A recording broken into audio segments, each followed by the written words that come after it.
O chão de Munique tremeu, mas não foi um terremoto. Foi o som do despertar de um gigante adormecido, um tremor que ecoou por toda a indústria de defesa europeia. Pela primeira vez em mais de 30 anos, uma linha de produção alemã deu à luz um chassi de tanque de batalha construído inteiramente do zero. Seu nome, Leopard 2A8. Durante décadas, a Alemanha apenas reformava seus guerreiros do passado. Os modelos A5, A6 e até os mais recentes A7 eram, na verdade, fantasmas de aço, chassis antigos recheados com nova tecnologia. Mas essa era de improviso acabou. O 2A8 é uma resposta de quase 70 toneladas a uma Europa que acordou de um longo sono para encontrar a realidade de uma guerra industrial batendo à sua porta. A Alemanha não está apenas construindo um tanque, está enviando uma mensagem. 123 dessas máquinas já foram encomendadas, destinadas a uma brigada estacionada na Lituânia, olhando diretamente para a fronteira russa. A imagem de um tanque novo é impressionante, mas a história por trás de sua criação é ainda mais. Após 3 décadas, algo forçou a nação mais poderosa da Europa a religar suas forjas. A questão não é o que este tanque pode fazer, mas qual foi a crise tão grave que o tornou absolutamente necessário. Para entender o Leopard 2A8, precisamos entender a alma da engenharia alemã, uma alma forjada em um diálogo de quase um século entre o aço e o campo de batalha. É uma história de extremos, de genialidade e de fracassos catastróficos. No início da Segunda Guerra Mundial, a filosofia alemã era a velocidade. Seus tanques, os Panzers 3 e 4, não eram os mais blindados nem os mais armados. Seus adversários tinham máquinas mais robustas. Mas os Panzers tinham algo mais importante: uma doutrina. Eles eram a ponta de lança da Blitzkrieg, a guerra relâmpago. Equipados com rádios e óticas superiores, eles não lutavam, eles caçavam. Avançavam sem parar, explorando brechas, uma tempestade de aço coordenada que paralisava exércitos inteiros. A blindagem era a agilidade. A sobrevivência era não estar onde o inimigo esperava. Mas na vasta e brutal frente oriental, essa doutrina encontrou seu limite. O encontro com as hordas de tanques soviéticos T-34 foi um choque profundo, quase existencial. A resposta alemã não foi sutil. Foi uma guinada radical em direção ao oposto. A proteção absoluta, a gigantomania. Nasceram os felinos pesados, o Tiger I e, finalmente, o monstro conhecido como Tiger II. Esta era uma fortaleza móvel. Com sua blindagem frontal, era praticamente impenetrável por qualquer arma aliada em 1944. Seu canhão podia destruir alvos a mais de 2 quilômetros de distância. Em um duelo, ele parecia invencível. Mas essa força escondia um pecado capital na guerra mecanizada: seu peso. Com quase 70 toneladas, o Tiger II era um pesadelo logístico. Ele devorava combustível, quebrava suas próprias transmissões e afundava em qualquer terreno que não fosse firme.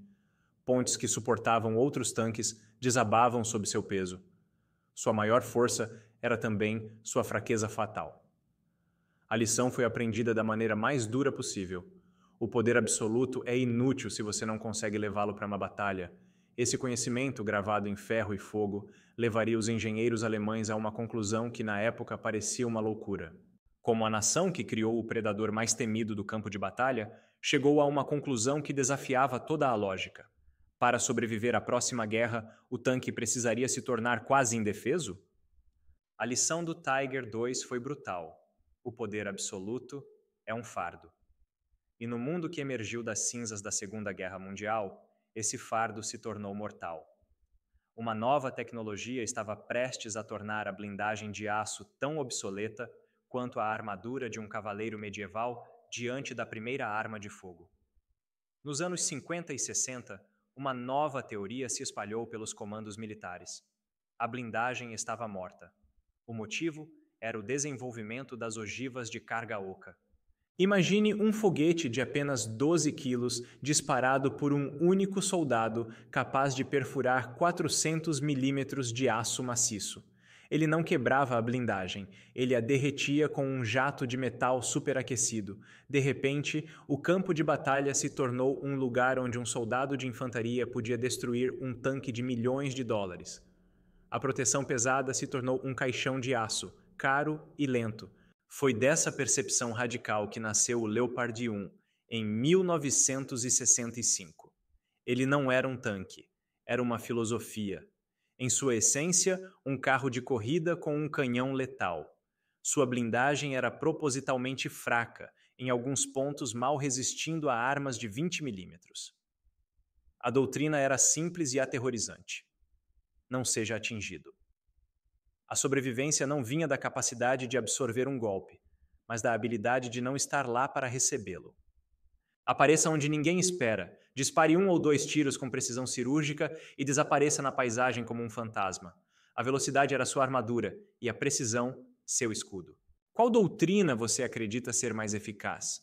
A força bruta do Tiger ou a agilidade fantasma do Leopard 1?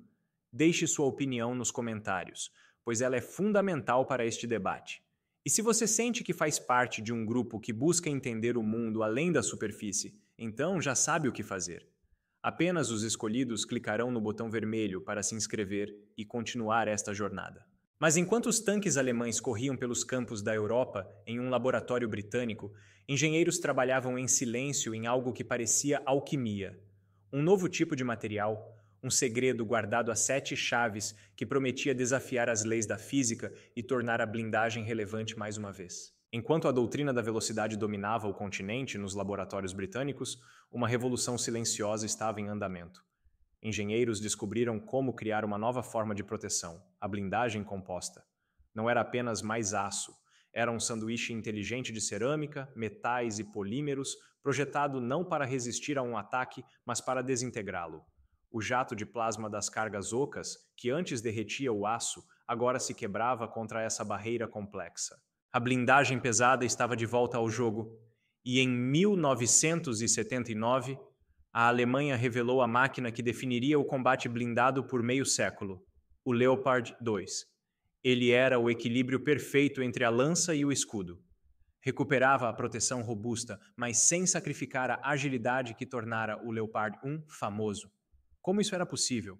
Graças a um coração monstruoso, o motor MTU de 1.500 cavalos e a um punho de aço, o novo canhão de alma lisa de 120 mm da Rheinmetall, uma arma tão revolucionária que se tornaria o padrão para toda a OTAN, adotada até mesmo pelos americanos em seus tanques Abrams. Mas como uma plataforma nascida no auge da Guerra Fria conseguiu se manter relevante na era digital por mais de 40 anos? A resposta foi a evolução constante. O Leopard 2A4, com sua torre quadrada e imponente, tornou-se o rosto das forças blindadas da OTAN. O 2A5 introduziu a distintiva blindagem em forma de cunha na torre, projetada para desviar os projéteis inimigos. O 2A6 alongou o canhão, aumentando drasticamente seu alcance e poder de perfuração. E o 2A7 se adaptou às novas ameaças da guerra assimétrica, com proteção aprimorada contra minas e explosivos improvisados. Parece a história de um sucesso absoluto, não é? Um design tão perfeito que poderia ser adaptado para sempre. Então por que arriscar tudo e começar do zero? A resposta está em um detalhe crucial, um fato que muitas vezes é esquecido. Todas essas modernizações, do primeiro ao último Leopard 2A7, foram construídas sobre os mesmos chassis fabricados até o início dos anos 90. Eram feitos de engenharia, mas em essência, eles estavam colocando o motor e os sistemas de um carro de Fórmula 1 em um chassi clássico. Por 40 anos, essa base provou ser extraordinariamente robusta. Parecia que poderia durar para sempre. Mas uma nova guerra, em uma escala e com uma brutalidade não vistas em gerações, estava prestes a testar os limites desse aço envelhecido. E essa guerra revelaria uma verdade inconveniente e perigosa. Até as lendas podem quebrar. A decisão de forjar um tanque inteiramente novo não foi uma questão de escolha, mas de necessidade absoluta, imposta por uma tempestade perfeita de 3 crises simultâneas. A primeira foi a crise da escassez. A guerra na Ucrânia não foi apenas uma tragédia humana. Foi um buraco negro que começou a sugar o arsenal blindado da Europa. Nações como Alemanha, Polônia, Espanha e Noruega abriram seus depósitos e enviaram dezenas de seus Leopard 2 para o leste. A Noruega, por exemplo, enviou quase um quarto de toda a sua força de tanques. Esses gestos de solidariedade, embora vitais para a defesa ucraniana, deixaram os arsenais europeus perigosamente vazios. Simplesmente não havia mais tanques em boas condições disponíveis para serem modernizados em larga escala. A segunda crise era um inimigo silencioso e invisível: o tempo. Os chassis que restavam foram construídos em sua maioria nos anos 80. Imagine o aço de uma estrutura de 60 toneladas torcendo, vibrando e absorvendo o impacto de disparos e manobras por mais de 40 anos. O metal, em seu nível molecular, estava cansado. A fadiga de material não é um defeito que se possa consertar facilmente, é um limite físico, um ponto em que a integridade estrutural se torna uma aposta perigosa. Nenhuma nação pode arriscar a vida de suas tripulações em uma máquina que pode falhar sob estresse. E por fim, veio o golpe final: a barreira da engenharia. Mesmo que os chassis fossem novos e abundantes, sua arquitetura interna pertencia a outra era. As atualizações modernas não são simples acessórios. São sistemas complexos que exigem espaço, energia e refrigeração massivos. Integrar um sistema de proteção ativa, com seus radares e lançadores, ou novas unidades de energia para alimentar a eletrônica avançada, exigiria cortar, soldar e reforçar a estrutura original de maneiras que comprometeriam sua resistência. Era como tentar instalar o cérebro e o sistema nervoso de um atleta olímpico no corpo de um homem de meia-idade. Em algum ponto, o corpo simplesmente não aguenta. A Alemanha estava encurralada, sem tanques para modernizar, com os poucos restantes cansados demais para lutar e com uma estrutura incapaz de receber as armas do futuro. A única saída era começar do zero. Mas o que exatamente os engenheiros alemães colocaram dentro desse novo corpo de aço? A resposta não está em uma blindagem mais forte, mas em um escudo de energia invisível e em um cérebro digital que não apenas luta, mas pensa. À primeira vista, o Leopard 2A8 pode enganar. Sua silhueta é familiar, uma sombra intimidadora que evoluiu ao longo de décadas. Mas sob essa pele de aço, pulsa uma tecnologia que representa uma ruptura, uma evolução radical baseada em dois pilares: um escudo invisível e um punho de ferro inteligente. O primeiro pilar redefine a própria natureza da blindagem. A mudança mais óbvia são as pequenas caixas de radar montadas nos quatro cantos da torre. Elas são os olhos do sistema de proteção ativa Trophy. Este não é um acessório parafusado como em outros tanques. É parte do DNA do 2A8 integrado de fábrica. Seus radares criam uma bolha de vigilância de 360 graus ao redor do tanque. No instante em que um míssil ou foguete inimigo entra nessa bolha, o sistema calcula sua trajetória e velocidade em milissegundos. Antes que o cérebro humano possa sequer registrar a ameaça, uma contramedida é disparada, interceptando e destruindo o projétil a uma distância segura. O Leopard 2A8 não apenas resiste a um ataque, ele o anula antes que aconteça. O segundo pilar é a evolução da força bruta. O canhão mantém o calibre de 120 mm, mas esta é a versão mais letal já produzida, o L55A1. Seu cano é 1,30 m mais longo que o do Leopard 2A4 original. A física é simples e implacável. Um cano mais longo permite que os gases da explosão acelerem o projétil por mais tempo, resultando em uma velocidade de saída muito maior e um poder de perfuração devastador. Mas a verdadeira genialidade está na munição. O 2A8 pode disparar projéteis programáveis. O atirador aponta o laser para um alvo e o computador do tanque conversa com a granada, programando-a para a missão.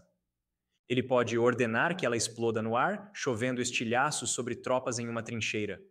Pode programá-la para atravessar uma parede e detonar apenas dentro do cômodo. E em uma adaptação direta às novas ameaças, pode até mesmo detoná-la no ar para abater drones que se aproximam. Um escudo de energia e um canhão que pensa. É uma combinação formidável que representa o corpo de um predador perfeito. Mas a maior revolução Não está no aço ou na pólvora. Está nos nervos e no cérebro que conectam tudo. Uma arquitetura digital que transforma o Leopard 2A8 de uma simples máquina de guerra em algo muito mais perigoso, um nó central em uma rede de caça letal. Se a armadura e o canhão são os músculos do Leopard 2A8, sua eletrônica é o sistema nervoso. E aqui, a evolução se torna uma revolução. Este é o primeiro tanque construído nativamente em torno de uma nova arquitetura digital da OTAN. Pense nos tanques antigos como um celular dos anos 90. Para adicionar qualquer nova função, era preciso uma cirurgia complexa. O 2A8, por outro lado, funciona como um computador moderno. Sua arquitetura modular permite que novos sensores, sistemas de comunicação ou armas sejam adicionados com a facilidade de conectar um periférico. É um tanque projetado para evoluir, não para envelhecer. Essa capacidade de integração em rede transforma o campo de batalha. Imagine o Leopard 2A8 recebendo, em tempo real, os dados de um drone voando a 10 quilômetros de distância. A tripulação, segura dentro de sua fortaleza de aço, pode engajar e destruir um alvo que ela nem consegue ver com os próprios olhos. O tanque deixa de ser apenas um combatente de linha de frente para se tornar um centro de comando móvel, um predador que enxerga através dos olhos de toda a sua matilha. Mas para mover toda essa tecnologia, os engenheiros alemães tomaram uma decisão surpreendente, quase controversa. Em vez de optar por um motor de última geração, eles escolheram manter o clássico MTU, MB873, um V12 biturbo, cujo design original remonta aos anos 60. Por que usar um coração antigo em um corpo tão avançado? A resposta é pragmatismo brutal. Este motor é uma lenda de robustez. Existem dezenas de milhares de mecânicos na Europa que sabem consertá-lo de olhos fechados, e sua cadeia de suprimentos de peças é vasta e confiável. Em uma guerra de desgaste, a capacidade de manter uma máquina funcionando é tão importante quanto seu poder de fogo. Foi uma aposta na confiabilidade comprovada sobre a inovação arriscada. Toda essa tecnologia, no entanto, tem um preço, e ele é colossal. Com um custo estimado de quase 30 milhões de euros por unidade, incluindo suporte e peças, o Leopard 2A8 é um dos tanques mais caros já construídos. E isso nos leva à pergunta que ecoa em todos os corredores do poder, a questão que assombra cada estrategista militar. Em uma era onde drones de $500 feitos com peças de hobby podem destruir tanques de milhões, a Alemanha construiu a arma definitiva ou apenas o alvo mais caro da história? A questão de 30 milhões de euros paira sobre o campo de batalha moderno. O tanque de batalha principal está obsoleto? Os vídeos que chegam da Ucrânia parecem confirmar essa suspeita. Vemos máquinas de guerra sofisticadas que custam fortunas sendo destruídas por drones que valem menos que um carro usado. O argumento parece irrefutável. Mas ele ignora uma verdade fundamental e brutal sobre a natureza da guerra. Um drone é uma arma letal. Ele pode caçar, pode destruir, pode semear o terror. Mas ele não pode tomar e segurar um terreno. Para controlar um território, para fincar uma bandeira e dizer "isto é meu agora", você precisa de presença física. Você precisa de uma caixa de aço móvel com um canhão grande capaz de resistir ao fogo inimigo e projetar poder. Você precisa de um tanque. O Leopard 2A8 não é uma negação da ameaça dos drones. Ele é a resposta a ela. Cada aspecto de seu design foi influenciado pelas lições sangrentas aprendidas nas planícies da Ucrânia. Sua blindagem de teto foi significativamente reforçada, a área mais vulnerável a ataques de cima. Seu sistema Trophy não é o mesmo de 10 anos atrás. Foi atualizado com novos radares e algoritmos especificamente para detectar e neutralizar a ameaça de drones kamikazes e mísseis em mergulho. A verdade é que a era do tanque invencível, se é que algum dia existiu, acabou. Um Leopard 2A8, operando sozinho em um campo aberto, é um alvo. Será caçado e, eventualmente, destruído. Mas essa não é a forma como ele foi projetado para lutar. Operando como o centro de um sistema de armas combinado, protegido por defesas aéreas móveis, coberto por guerra eletrônica e usando sua própria inteligência para caçar antes de ser caçado, ele se torna um predador formidável. O que estamos testemunhando não é a morte do tanque, mas a sua evolução forçada. Ele está se transformando de um lutador solitário em um centro de comando em rede, de uma fortaleza de aço em um sistema de armas inteligente. A jornada da engenharia alemã, da velocidade da Blitzkrieg à força bruta do Tiger, da agilidade do Leopard 1 à síntese do Leopard 2, nos trouxe a este momento. A Alemanha não está apenas construindo uma máquina de guerra, está reafirmando sua identidade como uma potência tecnológica e militar. Agora queremos saber sua opinião. O Leopard 2A8 é a resposta certa para as ameaças do século XXI ou um investimento colossal em uma tecnologia ultrapassada? Deixe sua análise nos comentários. Sua perspectiva é valiosa para nós. E se esta jornada pelo passado, presente e futuro da guerra blindada ressoou com você, junte-se à nossa comunidade. Inscreva-se, ative as notificações e faça parte da conversa. O aço alemão está de volta, mais pesado, mais inteligente e mais letal do que nunca.